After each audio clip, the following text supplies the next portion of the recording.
റോഷിപാൽ, ഇപ്പോൾ core committee യോഗം പുരോഗമിച്ചുകൊണ്ടിരിക്കുകയാണ്. ഈ കോർ കമ്മിറ്റി യോഗം തുടങ്ങിയ സമയത്ത് തന്നെ രാജീവ് ചന്ദ്രശേഖരന്റെ പേര് ദേശീയ നേതൃത്വം നിർദ്ദേശിച്ചു എന്ന വിവരം പുറത്തു വരുന്നുണ്ട്. ഇന്ന് ഉച്ചയ്ക്ക് തന്നെ അദ്ദേഹം നാമനിർദ്ദേശ പത്രിക സമർപ്പിക്കുമോ? ഇനി എങ്ങനെയാണ് ഇതിന്റെ നടപടിക്രമങ്ങൾ?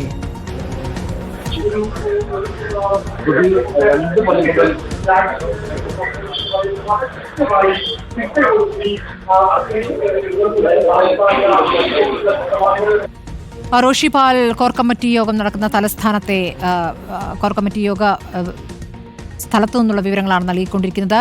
കോർ കമ്മിറ്റി യോഗം തുടങ്ങിയപ്പോൾ തന്നെ ദേശീയ നേതൃത്വം രാജീവ് ചന്ദ്രശേഖരന്റെ പേര് നിർദ്ദേശിച്ചു എന്നാണ് അറിയുന്നത്. ഉച്ചയ്ക്ക് 2 മണിക്ക് നാമനിർദ്ദേശ പത്രിക സമർപ്പിക്കാനിരിക്കുന്നു. റോഷിപാൽ, ഇനിയുള്ള നടപടിക്രമങ്ങൾ എന്താണ്? നാമനിർദ്ദേശ പത്രിക ഒരൊറ്റയാൾ മാത്രം, അത് രാജീവ് ചന്ദ്രശേഖർ മാത്രം സമർപ്പിക്കുന്നു, ആ പേരിലേക്ക് എത്തുന്നു, ആ തീരുമാനത്തിലേക്ക് എത്തുന്നു എന്നുള്ളതാണോ? പ്രഖ്യാപനം നാളെ ആയിരിക്കുമെന്നും അറിയുന്നു.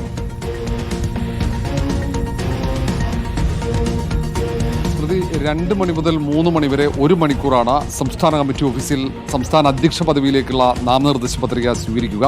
നാളെ നാമനിർദ്ദേശ പത്രികയുടെ സൂക്ഷ്മ പരിശോധനയാണ്. മറ്റന്നാളാണ് പുതുതായി തിരഞ്ഞെടുക്കപ്പെടുന്ന പ്രസിഡന്റ് ചുമതലയേൽക്കുന്നത്. മറ്റന്നാൾ തെരഞ്ഞെടുപ്പാണെങ്കിൽ, അത് വോട്ടെടുപ്പാണെങ്കിൽ നടക്കേണ്ടതും മറ്റന്നാളാണ്. ഫലപ്രഖ്യാപനവും മറ്റന്നാളാണ്. നാമനിർദ്ദേശ പത്രിക ഒരാൾ മാത്രമാണ് സമർപ്പിക്കുന്നതെങ്കിൽ വോട്ടെടുപ്പ് ഉണ്ടാകില്ല.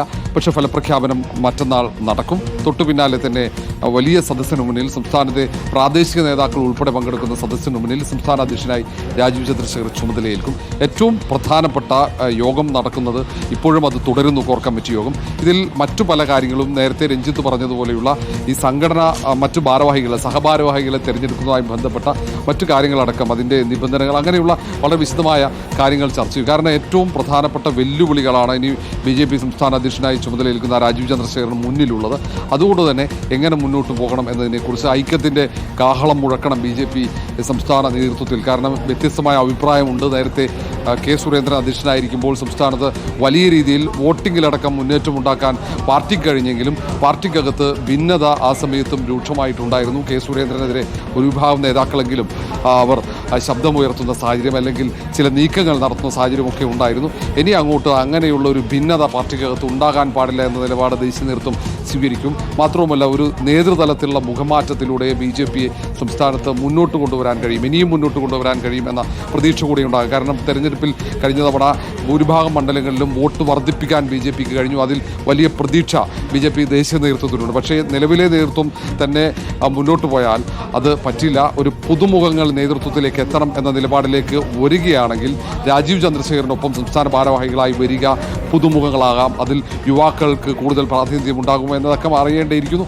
കാരണം യോഗം ഇപ്പോഴും തുടരുകയാണ്. 2 മണിക്ക് 3 മണിക്കും ഇടയിൽ തന്നെ നാമനിർദ്ദേശ പത്രിക രാജീവ് ചന്ദ്രശേഖർ നൽകും എന്ന് തന്നെയാണ് അറിയാൻ കഴിയുന്നത്. യോഗം കഴിഞ്ഞാൽ നമുക്ക് എപ്പോഴാണ് നാമനിർദ്ദേശ പത്രിക സമർപ്പിക്കുക എന്നറിയാൻ കഴിയുക. സൂക്ഷ്മ പരിശോധന നാളെ നടക്കുകയും ഏതായാലും ആരാണ് അധ്യക്ഷൻ എന്ന കാര്യത്തിൽ ഏതാണ്ട് വ്യക്തത വന്നു കഴിഞ്ഞു. കൂടുതൽ പേർ നാമനിർദ്ദേശ പത്രിക കൊടുക്കാനുള്ള സാധ്യത വളരെ കുറവാണ്.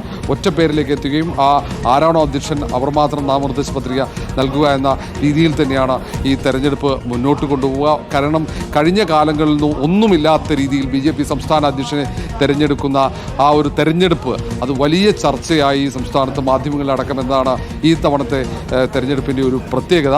സ്മൃതി, സാധാരണ അധ്യക്ഷനെ നാമനിർദ്ദേശം ചെയ്യുകയാണ്, അത് ഇങ്ങനെ ചർച്ചയാകാറില്ല. പുതിയ അധ്യക്ഷൻ വരുന്നു, ഇത് തെരഞ്ഞെടുപ്പ് തന്നെ വലിയ ചർച്ചയായി. മാസങ്ങളോളം സംസ്ഥാന അധ്യക്ഷൻ ആരാകുമെന്നതിനെ കുറിച്ചുള്ള അധ്യക്ഷൻ മാറും, അധ്യക്ഷൻ മാറില്ല എന്ന രൂപത്തിൽ ആ ചർച്ച പുരോഗമിക്കുന്നതിനിടയിലാണ് പല ഘട്ടത്തിലും കെ സുരേന്ദ്രൻ പ്രകോപിതനാവുന്നുകൂടിയുണ്ടായിരുന്നു. അദ്ദേഹം മാറുമെന്നുള്ള സൂചനകൾ അവസാന ദിവസങ്ങളിൽ അദ്ദേഹം നൽകിയിരുന്നു എന്നുള്ളതാണ്.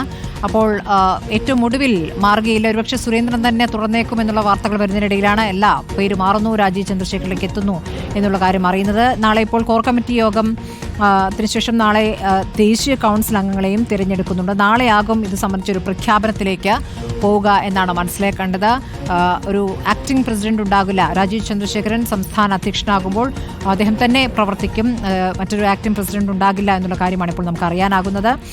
വേറെ ആരൊക്കെ പുതുതായി ഇപ്പോൾ നേതൃസ്ഥാനത്തേക്ക് എത്തുന്നു, നിലവിലുള്ളവരുടെ പേരുകൾ ഒഴിവാക്കപ്പെടുന്നുണ്ടോ, അല്ലെങ്കിൽ ഈ ഒഴിവാക്കപ്പെടുന്നവരെ വേറെ എവിടെയൊക്കെ അക്കോമഡേറ്റ് ചെയ്യും തുടങ്ങിയ കാര്യങ്ങളിലൊക്കെ വ്യക്തത വരേണ്ടതുണ്ട്.